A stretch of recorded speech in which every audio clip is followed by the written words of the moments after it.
The text from my neighbor arrived while I was having coffee in Florence. Eleanor, thought you should know. Your grandson and his wife moved a moving truck into your beach house this morning. They're unloading furniture. Do you want me to call the police? I stared at my phone for a long moment, then typed back, no police. Let them settle in. I'll handle it when I return next week. My Italian vacation had been planned for months, 3 weeks touring Tuscany with my book club, celebrating my 75th birthday. My grandson Derek knew I'd be gone. I'd told him at Sunday dinner and even mentioned that the beach house would be empty if he wanted to check on it. Apparently, he'd interpreted that as an invitation to move in.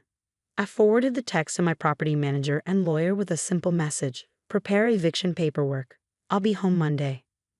Then I ordered another cappuccino and watched the sunset over the Ponte Vecchio. After 75 years of life, I'd learned something important.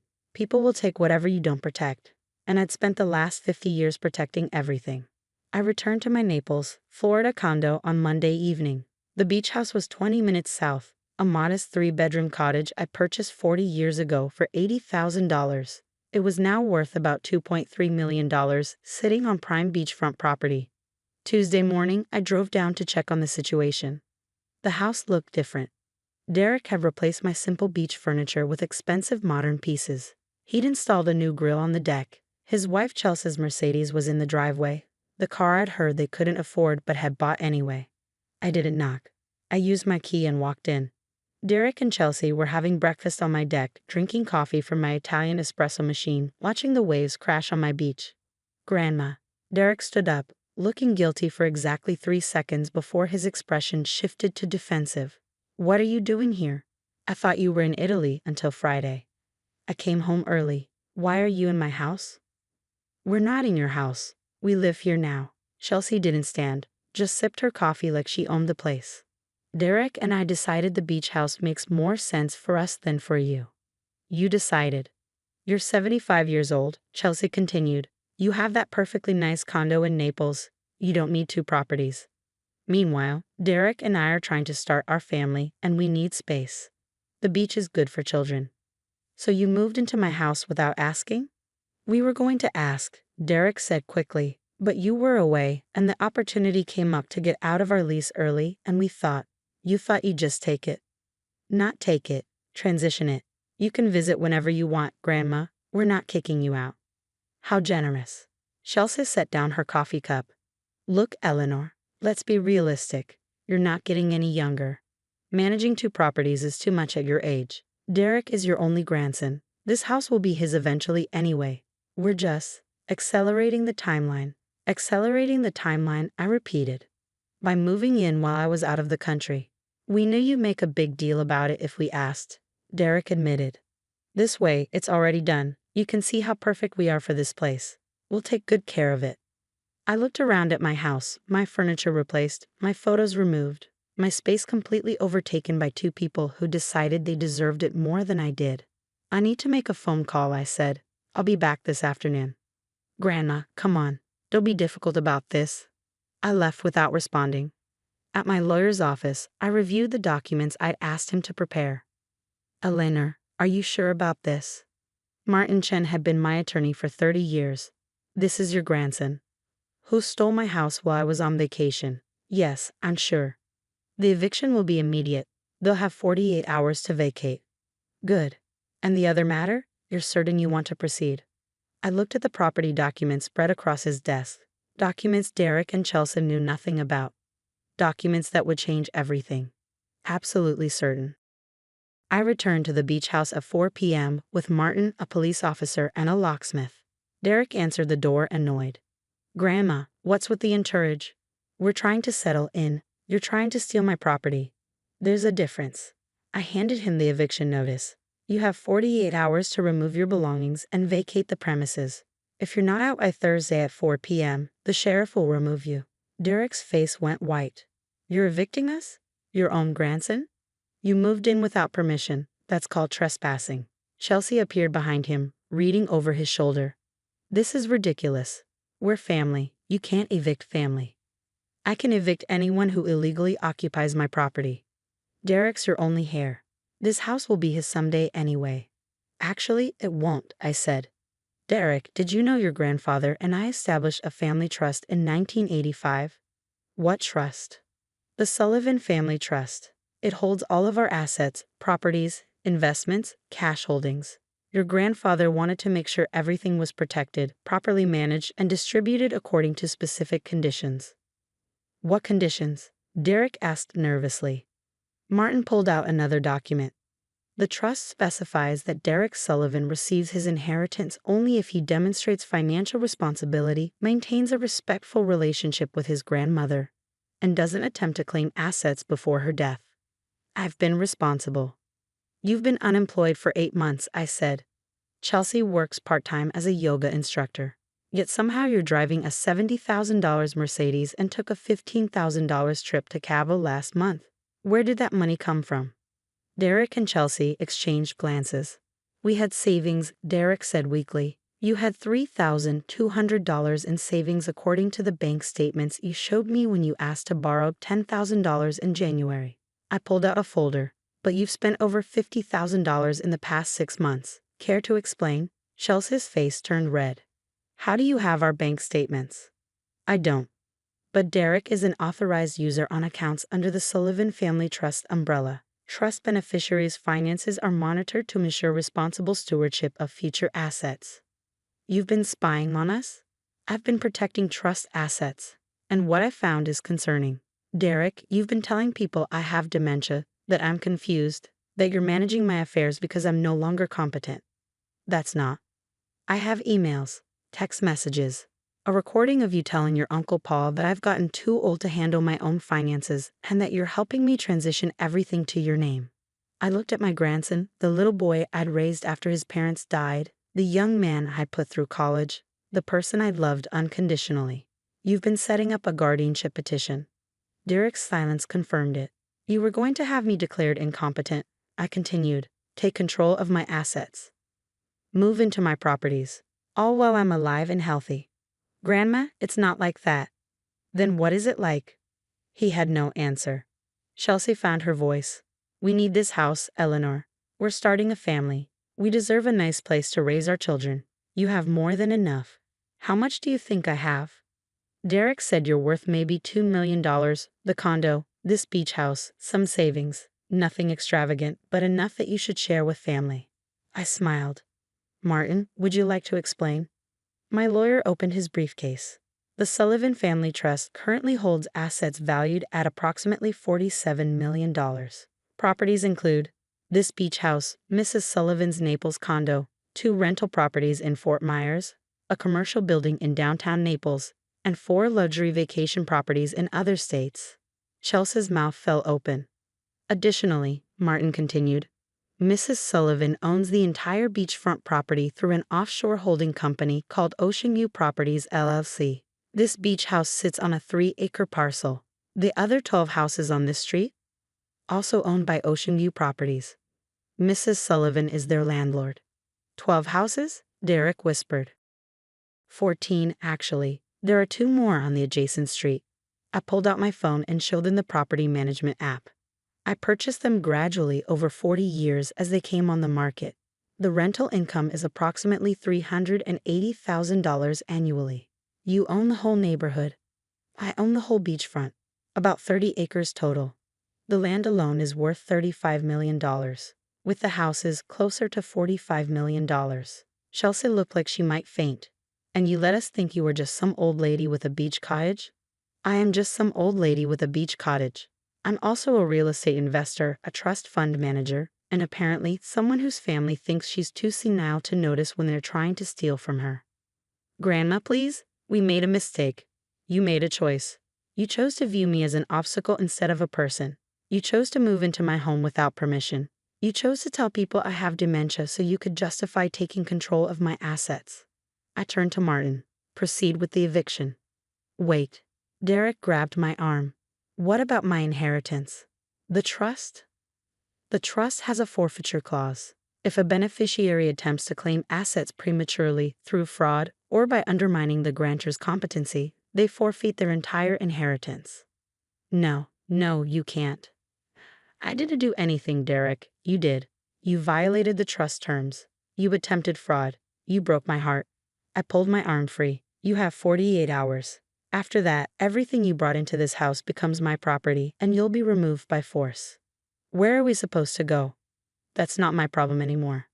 Thursday at 4 p.m., I returned to the beach house with Martin and the sheriff. Derek and Chelsea's belongings were piled on the lawn. They'd moved out but left everything in a mess, a final act of spite.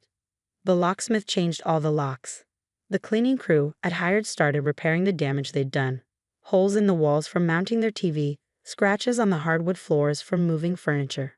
I stood on the deck watching the sunset, the same view I'd enjoyed for 40 years, and called my other property manager. Tom, it's Eleanor. The beach house situation is resolved. Let's discuss renovations. I'm thinking of converting it into a vacation rental, something upscale. The income can go to the scholarship fund. The one in your late husband's name? Yes, he always said education was the best investment. Seems appropriate to use our properties to help young people build real futures. After the call, I walked down to the beach. My property, my legacy, built through decades of smart investments and careful planning. Derek had seen an old woman he could manipulate. He'd never seen the young woman who'd taken a $20,000 inheritance and turned it into $47 million through patience, intelligence, and hard work. He'd never asked about my life before he knew me. Never asked how I'd afforded to raise him after his parents died. Never questioned where the college tuition came from or how I maintained 2 properties on a fixed income. He just assumed. Assumed I was simple. Assumed I was old and confused. Assumed he could take whatever he wanted because Grandma wouldn't notice. My phone buzzed. A text from Derek. Grandma, please. Can we talk? I'm sorry. I made a terrible mistake. I deleted it without responding. Another text. We're staying in a motel. We can't afford rent anywhere. We have nowhere to go. I blocked his number. A text from Chelsea came from a different number. You're a bitter old woman who can't stand to see young people happy. I hope you're proud of yourself. I took a screenshot, evidence of harassment for the restraining order Martin was filing, and blocked that number too. Then I took a photo of the sunset over my private beach and sent it to my book club group chat. Home from Italy. Anyone interested in a girls' weekend at the beach house? Newly renovated, ocean views, plenty of wine. My treat. The responses came immediately. Absolutely. I'm in. When? I'll clear my schedule. I smiled and typed. This weekend. Bring your swimsuits. We're celebrating. Celebrating what? Freedom. Boundaries. And the fact that at 75, I'm still smarter than people who underestimate me. 6 months later, the beach house was a thriving vacation rental, earning $12,000 a month and funding scholarships for 3 students. I'd sold 2 of the other beachfront properties for $8 million total. The market was strong, and the timing was perfect. Derek had tried reaching out through relatives, through social media, even through a lawyer who sent a letter threatening to contest the trust. Martin responded with documentation of Derek's attempted guardianship petition, his fraudulent claims about my competency, and his illegal occupation of my property. Derek's lawyer withdrew immediately. I heard through family that Derek and Chelsea had moved to a small apartment in Fort Myers. Derek was working at a car dealership.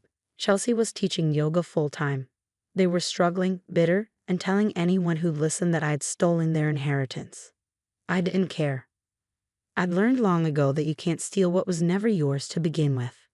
My husband and I had built our wealth together through decades of hard work. We'd invested wisely, lived modestly, and protected our assets so we could help family when they genuinely needed it. But we'd also protected those assets from people who viewed us as ATMs instead of loved ones, who saw our age as weakness instead of wisdom, who thought family meant entitlement to what we built. Derek had thought Grandma didn't need a beach house. I came home from my morning walk to find the locks changed. After 43 years of living in the same house, the Victorian estate my late husband built for us in 1982, I stood on my own porch, key in hand, unable to get inside. Margaret, my daughter-in-law, Vanessa, appeared at the door, her smile cold and triumphant. I was wondering when you'd notice. Vanessa, what's going on? Why won't my key work? Because this house is mine now. She leaned against the doorframe, blocking my entry. Daniel and I have decided it's time for you to move into a care facility. You're 70 years old. You can't manage a house this size anymore. I manage perfectly fine. Do you? Because Daniel's been telling me about your forgetfulness. How you leave the stove on. How you wander around confused. How you're becoming a danger to yourself. My blood ran cold. I've never left the stove on. I'm not confused. That's what people with dementia say, Margaret. They don't realize they're declining. Vanessa's voice dripped with false sympathy. We've already found you a lovely nursing home, Shady Pines. They have an opening next week. Shady Pines, that's a Medicaid facility. I don't need. It's what we can afford on Daniel's salary. Unless you'd like to contribute? Oh wait, you can't. You don't have any money, do you? I stared at her. My son's wife of 2 years, standing in my doorway, telling me I was being removed from my own home. Where's Daniel? At work. This was easier without him getting all emotional. He loves you, but he knows this is for the best. She straightened. Your things are packed. They're in the garage. You can pick them up anytime. We've already listed the house with a realtor. Should sell for about $2.8 million. Daniel and I will finally have the life we deserve. You can't sell my house. Daniel's house, actually. It passed to him when his father died. You've just been living here out of his generosity. She started to close the door. The nursing home can pick you up Wednesday at 9 a.m. Be ready. The door shut in my face. I stood there, shaking, my heart pounding. Then I walked to my car, the modest sedan I'd driven for 12 years, and drove to my lawyer's office. She did what? Robert Patterson had been my attorney for 30 years. He drafted my husband's will. He knew every detail of our estate planning. Changed the locks. Told me the house belongs to Daniel. Said she's selling it and putting me in a Medicaid nursing home. Robert's face went purple. Margaret, did Daniel's father ever tell you about the trust? What trust? The family trust. The one he established when Daniel was born. Robert pulled out a thick file. Your husband was very specific. The house never actually transferred to Daniel. It went into a trust with you as the primary beneficiary for life. Daniel and Vanessa have been living there as your guests. But Vanessa said, Vanessa is either lying or ignorant. Probably both. He flipped through the pages. Here, the trust terms are clear. You retain full ownership rights until your death. The property only passes to Daniel after you're gone, and only if certain conditions are met. What conditions? That he hasn't tried to remove you from the property, that he's maintained a relationship with you, that he's demonstrated financial responsibility. Robert looked up. Changing the locks and forcing you out violates all 3 conditions. If Daniel proceeds with this, he forfeits his inheritance entirely. What happens then? The trust has alternate beneficiaries, your late husband's charity foundation, the local hospital, and the university scholarship fund he established. Robert smiled grimly. Daniel gets nothing, but he doesn't know. Vanessa must have convinced him. Then he needs to be informed. Quickly. Robert pulled out his phone. I'm calling him right now. And Margaret? There's something else you should know. The trust activates additional provisions on your 70th birthday. Which is next week, Thursday. He dialed Daniel's number. Your husband was very thorough, very protective. He knew someday you might face exactly this situation. Daniel showed up at my hotel room that evening. He looked terrible, pale, shaking, eyes red. Mom, I'm so sorry. I didn't know. I swear I didn't know. Didn't know what, Daniel? That Vanessa was lying. About the house. About the trust. About? He sank into a chair. About everything. Tell me. She told me the house was mine. That Dad left it to me. That you were just living there temporarily and it was time for you to move on. She said you were becoming forgetful, that you'd agreed to go to a care facility, that this was all your idea. And you believed her? I wanted to believe her. God help me, Mom. I wanted the house. I wanted the money from selling it. I wanted the life Vanessa kept talking about. Travel, luxury, freedom from financial stress. He looked at me with broken eyes. I convinced myself you'd be happier in a nursing home, that you were too old to manage the estate, that this was what was best for everyone. But it wasn't best for me. No, it was greedy and selfish and cruel. And I almost went along with it. He pulled out his phone. Your lawyer called me, explained the trust, explained what I was about to lose, not just the inheritance, but you, my mother, the only parent I have left. What did Vanessa say when you told her? She didn't believe me at first. Then she called me stupid for not checking the will sooner. Then she said we should contest the trust, claim you're incompetent and force a sale anyway. His voice broke. Mom, I married a monster. What are you going to do? Whatever it takes to fix this. Whatever you need me to do. Thursday morning, my 70th birthday. We gathered at Robert Patterson's office. Me, Daniel, Vanessa, and Robert's entire legal team. Vanessa looked confident, overdressed in designer clothes I suspected my son had paid for. Let's get this over with. We have showings scheduled this afternoon. There won't be any showings, Robert said. Mrs. Margaret Sullivan remains the primary beneficiary and sole decision-maker for the property. You have no legal right to sell it. But Daniel inherited. Daniel inherited nothing. The house is held in trust. Mrs. Sullivan has lifetime rights. Robert pulled out a document. However, today is Mrs. Sullivan's 70th birthday, and the trust contains special provisions that activate today. He slid the papers across the table. I read them, my hands trembling. Is this real? I whispered. Every word. Your husband set this up 30 years ago. He wanted to make sure you'd always be protected. I looked at Daniel. Did you know about this? Not until yesterday. Dad never told me. He was crying. He was smarter than I was. Vanessa grabbed the papers. As she read, her face went from confident to confused to horrified. This can't be legal. This is a $15 million trust fund, Robert said calmly. Established by Mr. Sullivan, managed by First National Bank, and activated on Mrs. Sullivan's 70th birthday. The principal has been invested and growing for 30 years. Current value, $15.3 million. $15 million? Vanessa's voice was a screech. The Victorian estate is valued at $2.8 million, but it's only a small part of Mrs. Sullivan's total assets. Her husband also left her stock portfolios, investment properties, and liquid assets. Total estate value, approximately $22 million. The room went silent. $22 million. Daniel stared at me. Mom, you're worth $22 million? I didn't know, I said honestly. Your father handled all the finances. He told me I'd be taken care of, but he never mentioned specific numbers. He also left very specific instructions, Robert continued. Mrs. Sullivan was to learn about the full extent of her wealth on her 70th birthday. He felt that any sooner she might be targeted by people seeking money. Any later, and she might not have enough time to enjoy it. My husband was a wise man, I said softly. He was indeed. Robert turned to Vanessa. Which brings us to your situation, Mrs. Sullivan.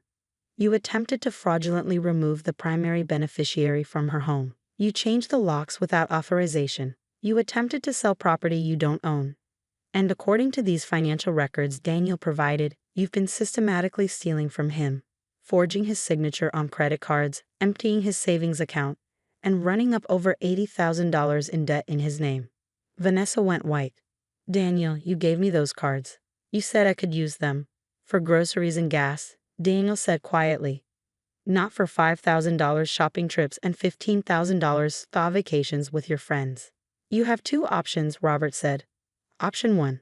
Criminal charges for fraud, identity theft, and attempted exploitation of an elderly person. Option 2. Sign these divorce papers immediately, leave the property with only your personal belongings, and never contact the Sullivan family again. You can't make me. Option 1 it is then. Robert picked up his phone. I'll call the district attorney. Wait. Vanessa looked panicked. What do I get if I sign? Nothing, I said. You get to stay out of prison. That's what you get. But I'm entitled to half of Daniel's assets in a divorce. Daniel has no assets, Robert said.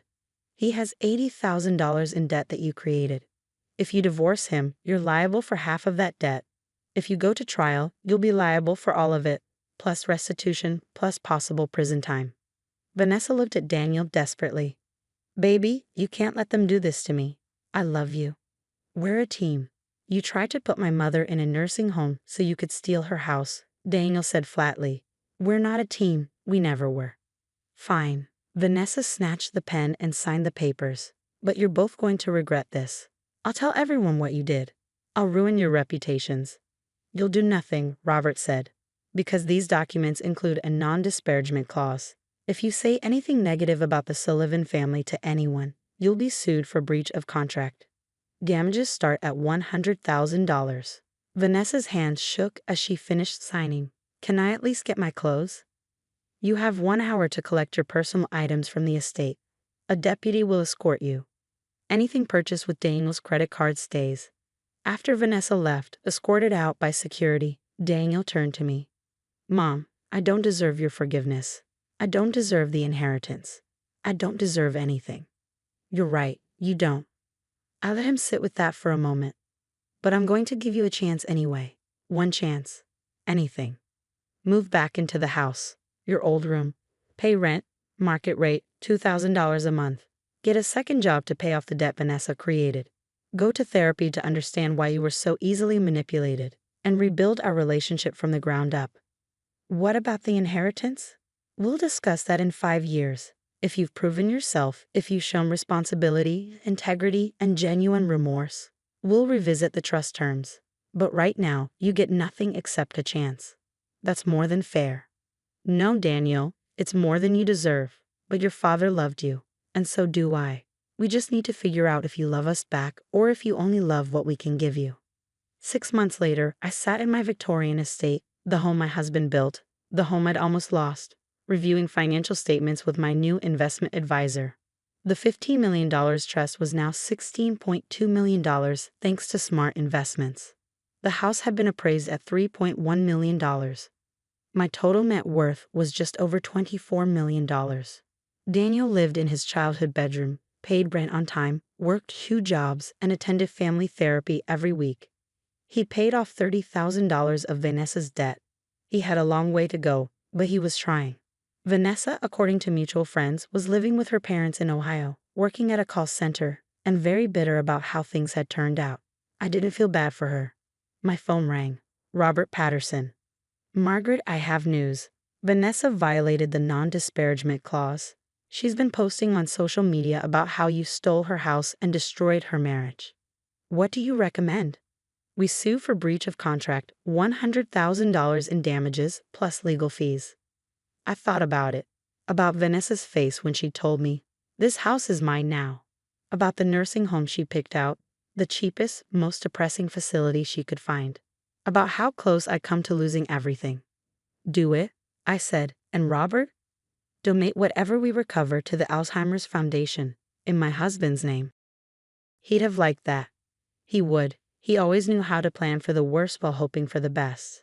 After the call, I walked through my house. Every room held memories. Every corner whispered stories of the life my husband and I had built. He protected me. Even from beyond the grave, he'd made sure I'd be safe. That I'd have choices. That I'd never be at someone's mercy. The trust fund hadn't just activated on my 70th birthday. It had activated my power. My autonomy. My ability to say no to people who thought I was weak, confused, and easy to control. Vanessa thought changing the locks would make the house hers. She never understood that ownership isn't about keys. It's about legal rights, smart planning, and having someone who loves you enough to protect you even after they're gone. My husband had given me that, and I'd made sure my son understood what he'd almost thrown away. The estate was mine. The trust was mine. The future was mine. And anyone who thought otherwise, they were about to learn a very expensive lesson. I was running 15 minutes early to my parents' house for Sunday dinner. Traffic had been lighter than expected, and I'd finished my errands faster than planned. As I pulled into the circular driveway of the sprawling colonial home where I'd grown up, I noticed all the cars were already there. My brother David's Mercedes, my sister Michelle's Range Rover, even my brother-in-law Tom's Tesla. Good, I thought. Maybe we actually start dinner on time for once. I let myself in quietly through the front door, not wanting to startle anyone. The smell of Mom's famous pot roast filled the air, blending with the sound of voices coming from the dining room. I was about to call out a greeting when I heard my own name. Honestly, I don't know why Emma even bothers coming to these dinners anymore. Michelle's voice carried clearly through the hallway. I froze, my hand still on the doorknob. I mean, what does she contribute? David added with a laugh. She shows up in those thrift store clothes. Driving that embarrassing little car never brings anything nice. And she's always so quiet. My mother's voice chimed in. My chest tightened. Just sits there with that little smile, like she's better than all of us. Better than us? Tom scoffed. She works at some tiny nonprofit making what, $30,000 a year. Meanwhile, we're all actually successful. I wish she'd just disappear from this family, Michelle said, her voice sharp and clear. Honestly, these dinners would be so much better without her bringing down the mood. Every time I look at her, I'm reminded of failure. There was a pause, and then my father's voice. Now, Michelle. No, Dad, she's right, David interrupted. Emma's the black sheep. Always has been. Remember when she dropped out of law school? Biggest disappointment of my life. And I wasn't even the one who did it. They all laughed, every single one of them. I stood in the hallway, my heart pounding, my face hot. I should leave. I should turn around, get back in my embarrassing little car, and never come back. That would be the healthy thing to do.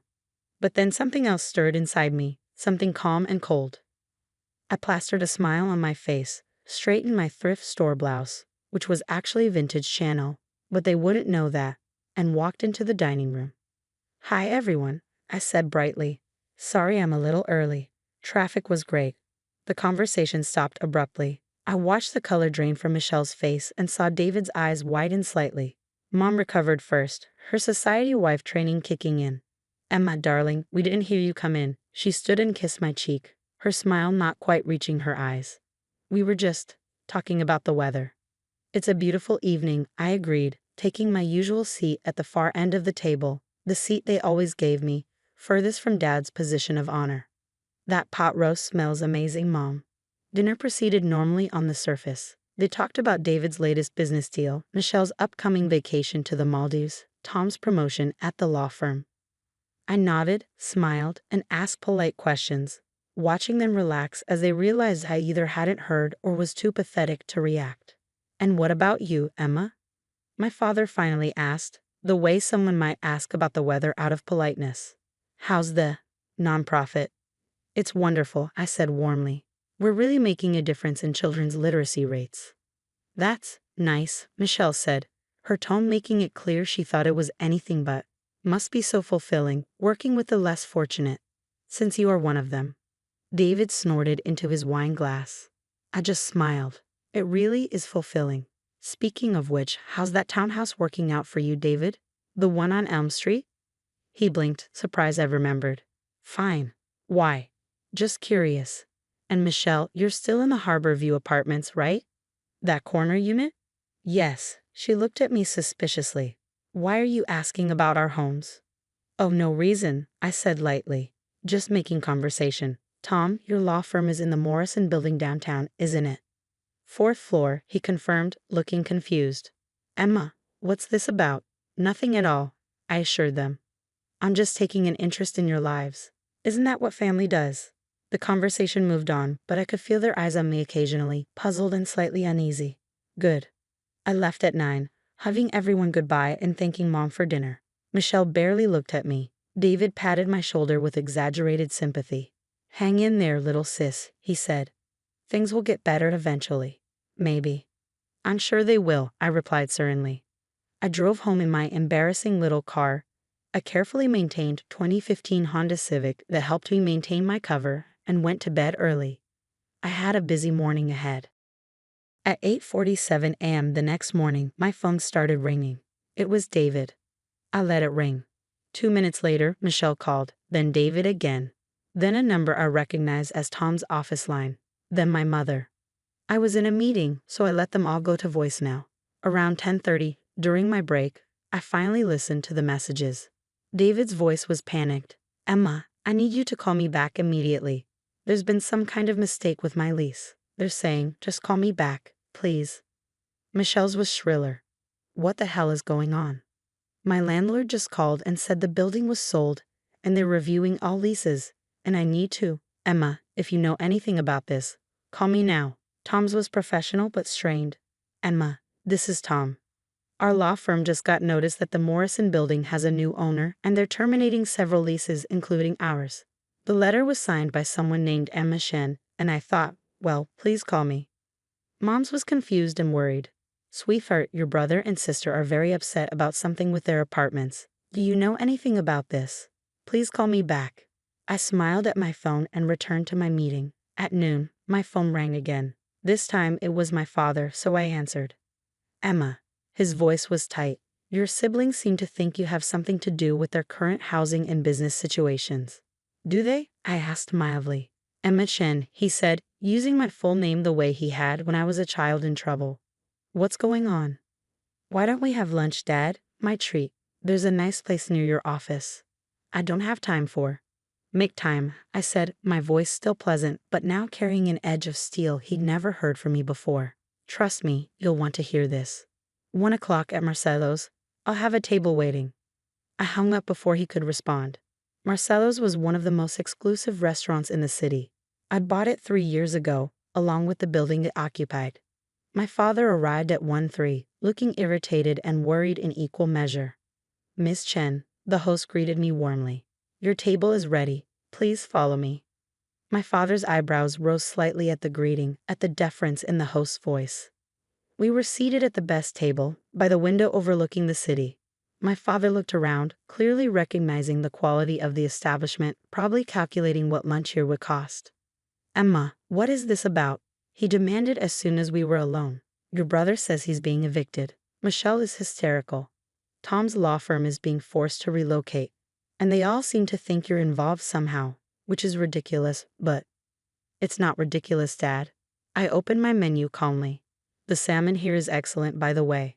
He stared at me. What are you talking about? I own the building David lives in, I said, as casually as if I were commenting on the weather. And Michelle's apartment complex, and the Morrison building where Tom's firm operates, among other properties. My father's face went through several expressions: confusion, disbelief, and finally something that looked like he thought I might be having a mental breakdown. Emma, that's not funny. I'm not joking. I pulled out my phone and showed him a document. See, Chen Property Holdings. That's my company. We have a portfolio of approximately $3.7 billion in real estate across the city. I've been building it for the past 8 years. He took my phone with shaking hands, scrolling through the documents. Property deeds, corporate filings, financial statements. This can't be real, he whispered. It's very real. Remember when I dropped out of law school? Everyone was so disappointed in me, especially you. I met his eyes steadily. I dropped out because I'd already started making my first million in real estate investments. I realized I didn't need to be a lawyer. I could do something much bigger. But you work at a nonprofit. I volunteered at the nonprofit, I corrected. I don't take a salary. I don't need one. The embarrassing little car I drive, it's part of keeping a low profile. The thrift store clothes. Most of them cost more than Michelle's entire wardrobe, but they're understated enough that none of you noticed. My father looked like I'd slapped him. Why? He finally asked. Why hide all this? Because I wanted to see who you all really were, I said simply, without money or status coloring your perception of me. And last night I found out. I heard every word you all said before I walked into that dining room, about how you wished I'd disappear, how I was a failure, an embarrassment. His face went pale. Emma, we didn't mean. Yes, you did. My voice was firm but not cruel. You all meant exactly what you said, and that's fine. It hurts, but it's information. Now I know where I stand. So what, you're evicting your own siblings? Destroying Tom's business? I'm not evicting them, I corrected. I'm simply declining to renew David's lease because he's been subletting his second bedroom illegally for the past year. I'm reviewing Michelle's lease because she's broken several building policies, and I'm terminating Tom's firm's lease because they're 3 months behind on rent. Did you know that? His successful law firm is failing. My father closed his eyes. What do you want, Emma? I want you all to understand that success isn't just about what you show the world, I said quietly. I want David to learn that mocking others doesn't make him bigger. I want Michelle to realize that material possessions don't equal worth. I want Tom to face his business failures honestly instead of hiding behind expensive suits. And I want Mom to stop measuring her children's value by their social status. And me, he asked. What do you want from me? I want you to be my father again, I said, my voice finally showing a crack of emotion. Not a judge. Not a disappointed authority figure. Just my dad, the one who used to take me fishing before I was supposed to be someone important. His eyes were wet. I don't know if I can fix this. You can't fix them, I agreed. They have to fix themselves. But you can fix us, if you want to. We sat in silence for a moment. Then my father reached across the table and took my hand. I'm sorry, he said hoarsely. I'm so sorry, Emma. We've been terrible to you. Yes, I agreed. You have been. What happens now? I smiled, and this time it reached my eyes. Now, David gets to find a new apartment and maybe learn some humility. Michelle gets to understand that actions have consequences. Tom's firm gets relocated to one of my smaller buildings at a reduced rate if he agrees to honest business practices and financial counseling. And you all get to decide if you want me in your lives as I actually am, not as who you wanted me to be. And Sunday dinners? He asked quietly. Those can continue, I said. But only if we're having them because we actually want to be together, not out of obligation. And only if I'm treated as an equal member of this family, not as the charity case you wish would disappear. My father nodded slowly. That's fair. More than fair. He paused. Can I tell your mother and siblings, or do you want to? Oh, they'll figure it out soon enough, I said with a slight smile. I imagine my phone has about 50 missed calls by now. As if on cue, my phone buzzed with yet another call from Michelle. You should probably answer that, my father said. Eventually, I replied. Right now, I'm having lunch with my dad. Everything else can wait. He smiled at me then, really smiled, for the first time in years. You know, he said, I'm proud of you, Emma. I should have said that a long time ago. Yes, I agreed. You should have, but I'm glad you're saying it now. We ordered lunch. The salmon really was excellent, and talked like we hadn't in years. About fishing and books and real things, not status or money or success. My phone kept buzzing. My family kept calling. But for the first time in 8 years, I felt like I was finally having dinner with someone who saw me. Not the failure they wanted to erase. Not the success story they could brag about. Just me. And that, I decided, was worth more than all the real estate in the world. Though owning most of the city certainly didn't hurt. You're not coming to the symposium, Rachel. I looked up from my laptop, where I'd been reviewing surgical data. What? David, we've had this plan for months. I bought a dress. I know, but I've been thinking. My husband loosened his tie, the Hermes one I'd bought him for his last promotion. These medical conferences are for networking. Serious professional development. You'll be bored. I'm a trauma surgeon, David. I think I can handle a cardiothoracic symposium. That's not what I mean. He poured himself a scotch, his back to me. You're distracting. The other doctors, they see a beautiful woman and they don't take me seriously. They think I brought my wife as arm candy instead of focusing on the medicine. I set down my laptop carefully. Distracting. It's a compliment. You're gorgeous, Rachel, but these events are competitive. I'm up for the fellowship at Memorial Hospital. I need people to see me as a serious surgeon, not as the guy who brought his hot wife to show off. I'm also a surgeon. A trauma surgeon at a community hospital. It's different. These are cardiothoracic specialists, researchers, department heads. The talks will be over your head anyway. No offense. You'd be more comfortable staying home. I stared at my husband of 7 years. Over my head. Look, I'm not saying you're not smart. You're great at what you do, fixing car accident victims, stabilizing gunshot wounds. But this is advanced cardiac research, innovative techniques, cutting-edge stuff you don't work with. Right, of course. I knew you'd understand. Besides, you can use the weekend to relax, get a massage, catch up on that Netflix show you like. He kissed my forehead. I'll bring you back something from the hotel gift shop. After he left, I sat in the silence of our expensive apartment, the one his salary barely covered while mine paid most of the bills, and opened my laptop. I pulled up the document I'd been working on for 18 months, the research study I'd conducted at my community hospital, analyzing a new technique for emergency cardiac repair in trauma situations. The technique that had saved 43 lives in the past year, the data showing a 47% improvement in survival rates for patients with penetrating cardiac injuries. The research, David said, would be over my head if discussed at a cardiothoracic conference. I opened the symposium website and looked at the submission deadline for research presentations. It had been extended. Submissions accepted until midnight tonight. I created a new email account under my maiden name, Dr. R. Foster. Then I submitted my research abstract. Novel approach to emergency cardiac repair in penetrating trauma, a retrospective analysis of 200 cases. If David thought I'd be too distracting at his symposium, I'd just have to attend as someone else. 3 weeks later, I received an email. Dear Dr. Foster, we are pleased to inform you that your abstract has been selected for oral presentation at the National Cardiothoracic Symposium. Your research shows exceptional promise, and we scheduled you for a prime slot on Saturday afternoon. I read it 3 times. They'd accepted my research, given me a speaking slot. On the same day, David would be attending. I didn't tell him. Instead, I registered under my maiden name, booked my own hotel room, and spent the next 2 months preparing the best presentation of my career. David never asked what I was doing with all my late nights at the hospital. He assumed I was working extra trauma shifts. He was too busy preparing his own poster presentation, a retrospective review of bypass surgeries that, honestly, wasn't particularly innovative. The morning of the symposium, David left at 6 a.m. in his best suit. "Don't wait up tonight," he said. "There's a networking dinner after the last session. All the big names will be there." "Have fun," I said from bed. I waited until he left, then put on my own suit, a sharp navy Armani I'd bought specifically for this. Professional, authoritative, nothing distracting about it. I drove to the conference center separately, checked in as Dr. R. Foster, and reviewed my presentation slides one last time. At 2 p.m., I walked onto the stage in the main auditorium. The room held 400 people.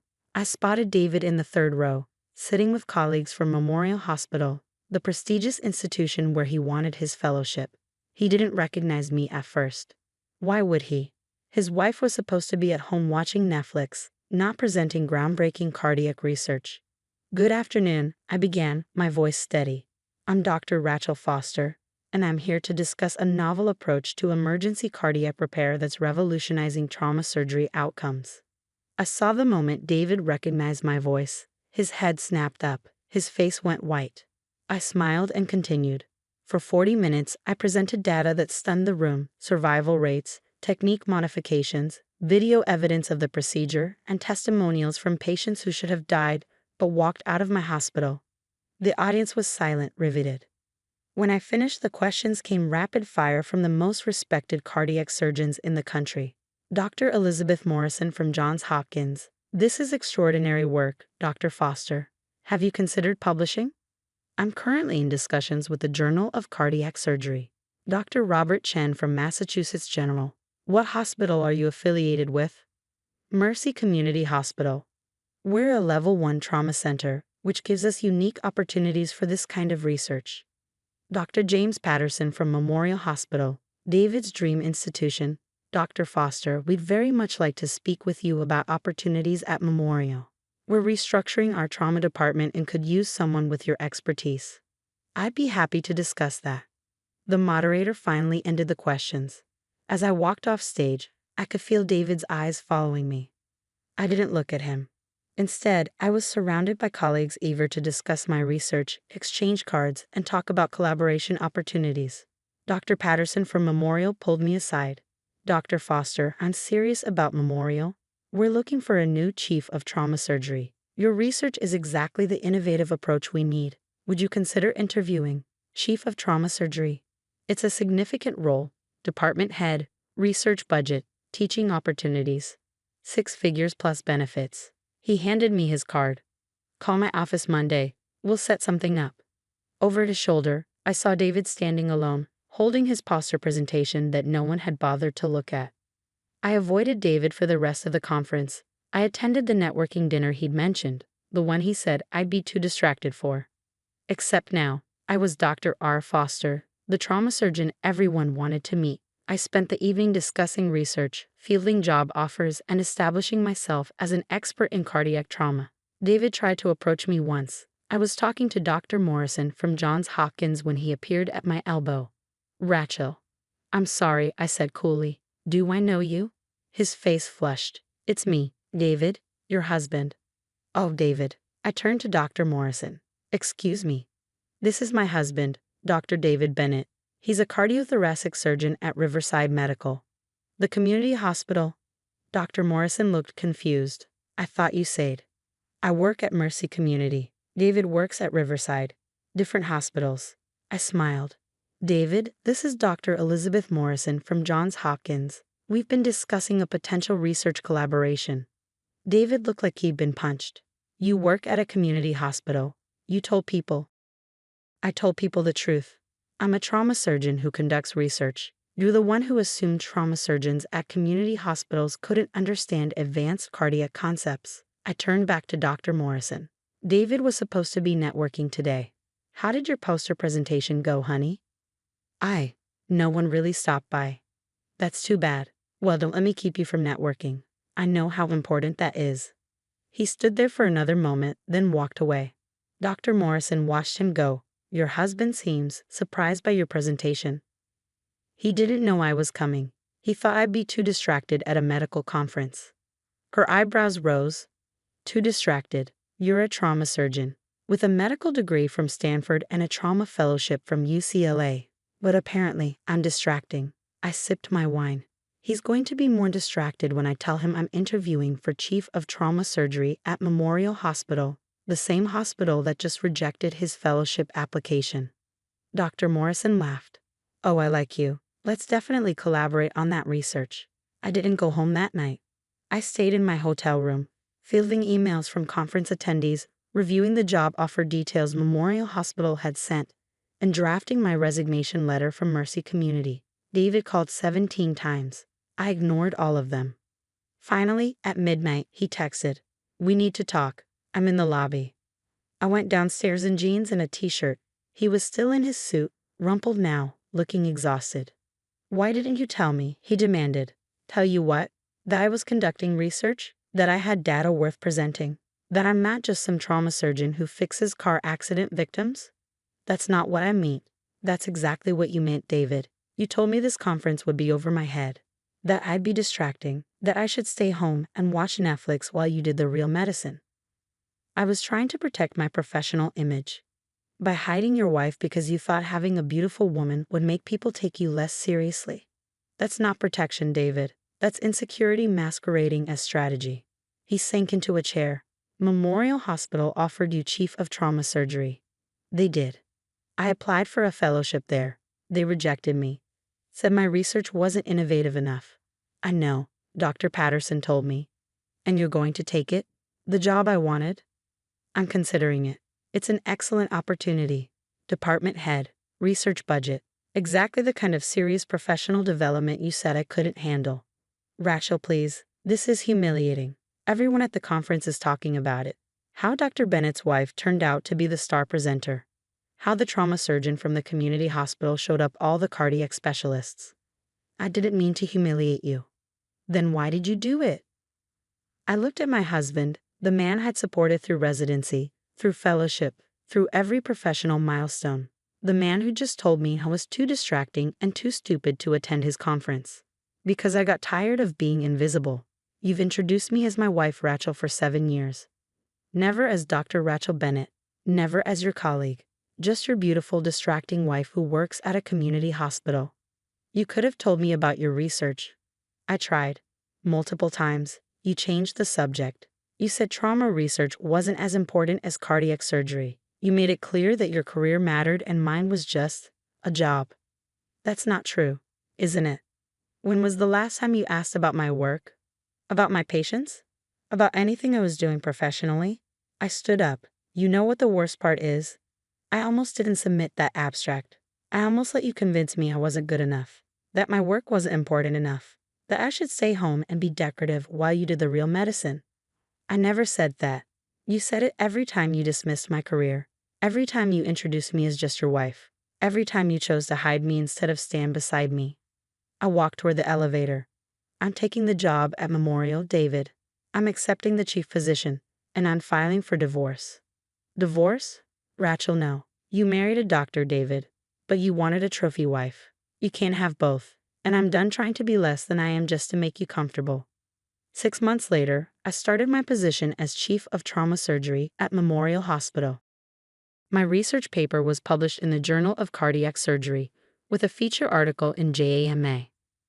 I was invited to speak at conferences around the country. Free hospitals tried to recruit me away from Memorial with increasingly generous offers. And David? David was still at Riverside Medical, still doing routine cardiac surgeries, still trying to build a reputation on work that wasn't innovative enough to stand out.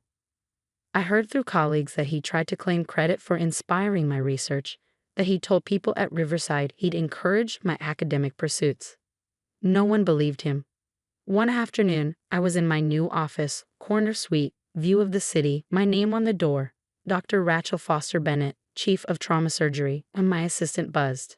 Dr. Foster Bennett, Dr. David Bennett is here. He doesn't have an appointment, but he says it's personal. I considered sending him away, then said, "Send him in." David looked smaller somehow, older. He stood in my doorway, looking at my diplomas on the wall, my published papers framed and mounted, my awards already accumulating. "Impressive office," he said. "Thank you. I read your paper. In JAMA. It's brilliant, Rachel. Truly groundbreaking. I appreciate that. I was an idiot. I didn't see what I had. I was so focused on my own career that I couldn't see yours." "No. You saw it. You just decided it wasn't as important as yours." He nodded slowly. "The divorce papers arrived yesterday. I hope you'll sign them without contest." "I will. You deserve better than what I gave you." He turned to leave, then paused. "For what it's worth, I'm sorry. Sorry I called you distracting. Sorry I told you to stay home. Sorry I made you feel like you had to hide who you were." "I don't need your apology, David. I needed your respect. 7 years ago, when it mattered." After you left, I turned back to my computer. I had surgery in an hour, a complex cardiac trauma that would have been considered over my head by my ex-husband. I pulled up the patient files, reviewed the imaging, and prepared my approach. And I smiled, because I wasn't distracting anymore. I was distinguished. I wasn't over my head. I was running the department.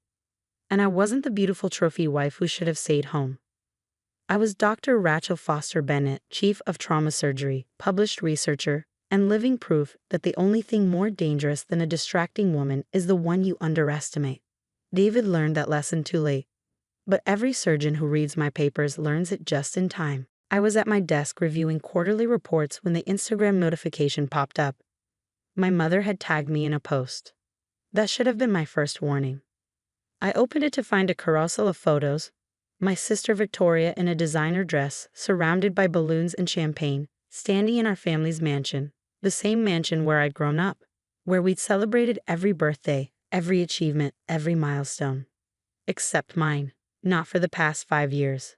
The caption made my chest tighten.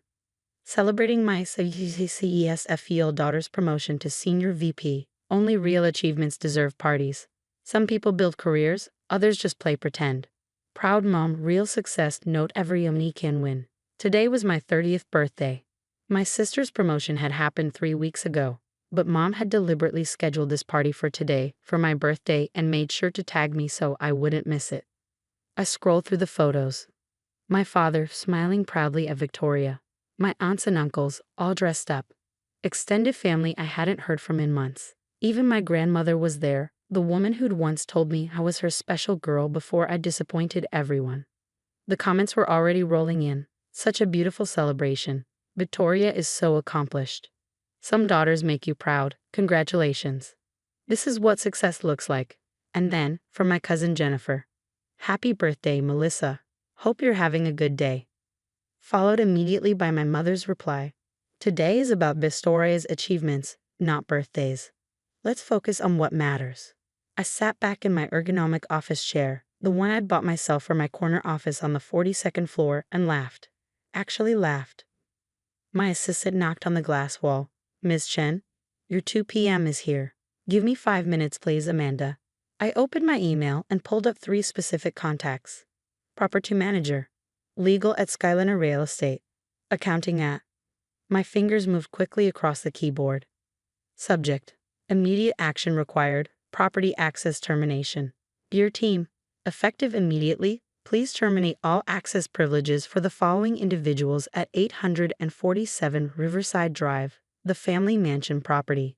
Patricia Chen, current resident. Michael Chen, current resident. Victoria Chen, frequent visitor. Please change all door codes, deactivate key cards, and update the security system by 11:59 p.m. today. New access codes should be sent only to me. Additionally, please prepare a formal 30-day notice to vacate for Patricia and Michael Chen. The lease agreement was month-to-month per original terms from 2019. This is not a request for discussion. This is a directive from the property owner.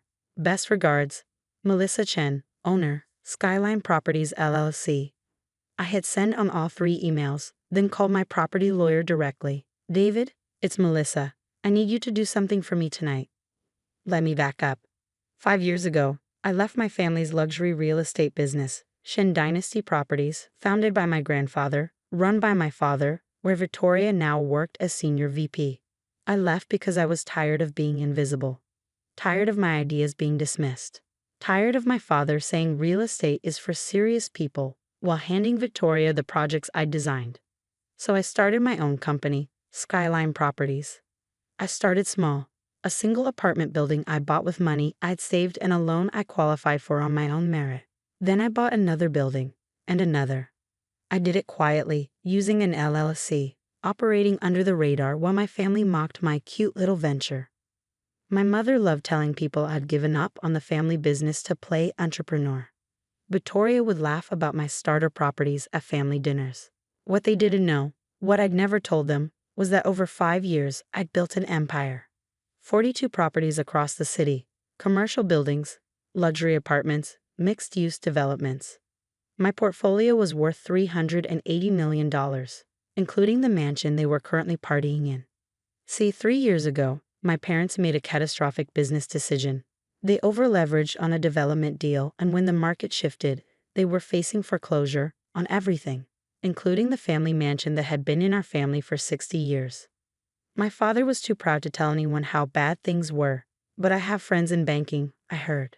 So I made an offer through my LLC. I bought the mansion, the one with my childhood bedroom, my memories, my history, for $8.5 million. Below market value because they were desperate, but enough to save them from complete financial ruin. I never told them I was the buyer. The paperwork went through the LLC. I had my property management company handle everything. I let them believe some investment group had bought it and was generously letting them rent it for below market rates. My mother bragged to her friends about the wonderful deal they'd gotten. She had no idea she was paying rent to the daughter she constantly belittled. By 3 p.m., my property manager had confirmed. All access codes changed. Security system updated. Keys deactivated. 30-day notices will be delivered by courier at 6 p.m. By 6:30 p.m., my phone started ringing. First, my father. I let it go to voicemail. Then my mother, 3 calls in a row. Then Victoria. Then my father again. Finally, at 7:15 p.m., I answered my mother's 5th call. Melissa. Her voice was shrill with panic and rage. What did you do? Happy birthday to me, I said calmly. Our keys don't work. The security system locked us out. There are strangers delivering EVACTIO and NOTICES. Not eviction notices, Mom. Those take a court order. Just 30-day notices to vacate. Very different legally. What are you TFKing about? I'm talking about the fact that I own 847 Riverside Drive. I have for 3 years. You've been paying me rent this whole time. The line went silent. That's not possible, she finally whispered. Skyline Properties LLC, check your lease agreement. Check your rental payment records. It's all there. You've been signing checks to my company for 36 months. You bought our home. I bought the home you were about to lose to foreclosure, yes. I saved you from financial ruin, and I charged you below market rent out of misplaced family loyalty. You're welcome, by the way. This is THEFT. No, it's capitalism. You know, that thing you're always celebrating Victoria for being so good at? I kept my voice pleasant. I saw an investment opportunity. I took it. Isn't that what you taught us? Business is business. Melissa, please. My father's voice came on the line. He must have grabbed the phone. Let's talk about this calmly. This is clearly a misunderstanding. There's no misunderstanding, Dad. I'm the owner. You're the tenants. And your lease is being terminated. On what grounds? His voice shifted to the authoritative tone he used in negotiations. We've paid every month on time. We've maintained the property. You can't just terminate without cause. Actually, I can. Your lease is month to month, which means either party can terminate with 30 days notice for any reason. That's what you signed. I have the contract in front of me right now. Why are you doing this? Victoria's voice, tearful, shocked. What did we do? You really don't know? I asked. You threw a party at a house you don't own on my birthday and posted about how I'm a failure who doesn't deserve to be celebrated. You did it deliberately. You wanted to hurt me. It was just social media. It was public humiliation, I corrected. It was years of dismissing me, mocking me, excluding me, treating me like I was worthless because I chose my own path.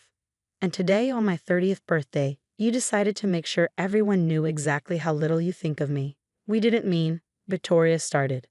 Yes, you did. You meant every word, and now you get to experience the consequences.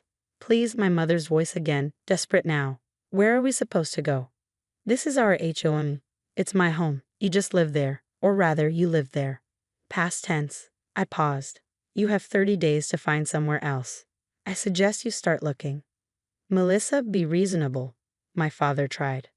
I am being reasonable. I'm giving you 30 days, which is more than the law requires, and I'm not suing you for the damage Victoria's party caused to the hardwood floors in the ballroom. You're getting off easy. What do you want? My mother asked, her voice breaking. Money? We'll pay you more rent. I don't want your money. I have plenty of my own. I looked at the Instagram post still open on my screen. I want you to understand something. You spent 5 years treating me like a failure, like I was nothing because I wasn't part of your company. But I built something bigger than you ever gave me credit for. I own 42 properties in this city, including the mansion you were just partying in. My company is worth more than Dad's entire current portfolio. Silence. I did it without your help, I continued. Without your approval, without your validation. I did it because I'm good at what I do, whether you acknowledge it or not. You really own all that? My father's voice was stunned. Check the records if you don't believe me. Skyline Properties LLC.